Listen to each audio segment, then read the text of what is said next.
Everybody, good morning and happy Erev Rosh Hashanah. The story is told about two brothers, Yankel and Moshe. And, they were very close, brothers, of course. And one day, something that Moshe did terribly offended and hurt Yankel. And no matter how much Moshe tried to attain forgiveness from his brother, Yankel, it just was not effective. It did not succeed. And basically, Yankel cut off all his connections with Moshe. No matter what effort Moshe put in, so garnish geholfen, it did not help. Years pass, and Moshe is marrying off his child. And he is excited, such incredible joy. But one thing that was constantly bothering him is, I need to have my brother Moshe attend my wedding, the wedding of my child. And he doesn't know what to do. He sends invitations. He tries to go over and invite his brother. Sehelfnish. There's nothing going on. Finally, the night of the wedding comes, and Moshe is there at the wedding. I hope I'm not confusing the names. Moshe is there at his child's wedding. And he says, I have to get my brother to come to my wedding. I must. And what he does is he hires the best violinist player, just the best violinist player. And he says to him, I want you to go and invite my brother. Go play music outside his door, outside his window. And sure enough, they do so. They go ahead. They stand outside Moshe's bedroom window. They stand outside Yankel's bedroom window.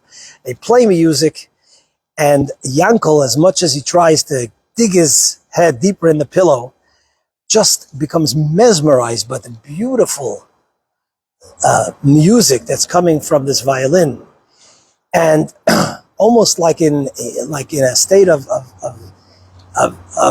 hypnosis, being hypnotized, he goes ahead and he slowly gets out of bed. And when when he sees Yankel getting out of bed, he starts to move and head away from Yankel's home, and he plays the music. Yankel is following him, and he heads all the way to the hall where the wedding occurs, and where the wedding is happening with great joy. And sure enough, Yankel enters into the hall. His brother Moshe sees him, and he falls on him, and he hugs him, and he kisses him, and the two brothers are in tremendous joy. Finally, after all these years, it's all behind them. There's just one issue, one slight small issue. True, Yankel shows up at the wedding because the music, this soft, sweet, beautiful music gets him there. But he's dancing, and he looks at himself and he realizes he's dancing in pajamas. And this is a story told that Rosh Hashanah, every one of us feels the music, feels the beautiful music of God's blessing, of the new year being granted to us. Some of us come a little better prepared. We come dressed properly, spiritually speaking. And some of us, unfortunately, come because we're almost mesmerized. We're drawn to that music almost against our will. Unfortunately, spiritually, we show up in pajamas. That is in our hands to make sure that we don't show up in spiritual pajamas. How do we not show up in spiritual pajamas? It's not complicated.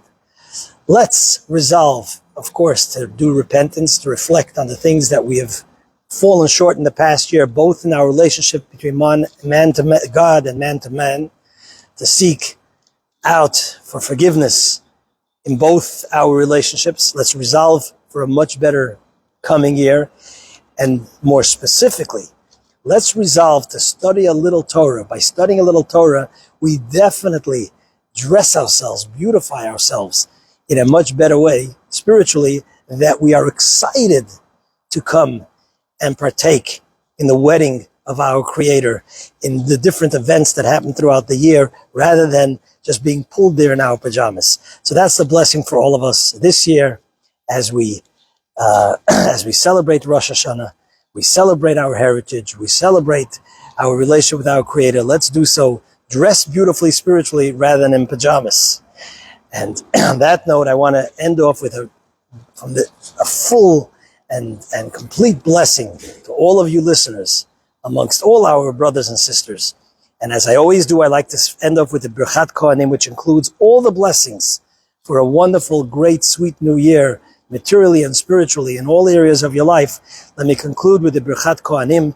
Vaydaber Adonai al Moshe lemor, daber al Aharon vel banav lemor, ko tevarach es bnei Yisrael amor lehem, yivarechecha Adonai v'yishmerecha, ya'er Adonai panav elecha v'choneka, yisa Adonai panav elecha, v'yasem lecha shalom, v'samu et shmi al bnei Yisrael v'ani avarachem. May you have a k'tiva v'chatima tova, l'shana tova, tikatev v'tichatem, a sweet new year. Hope to see you all during the high holidays. All are welcome.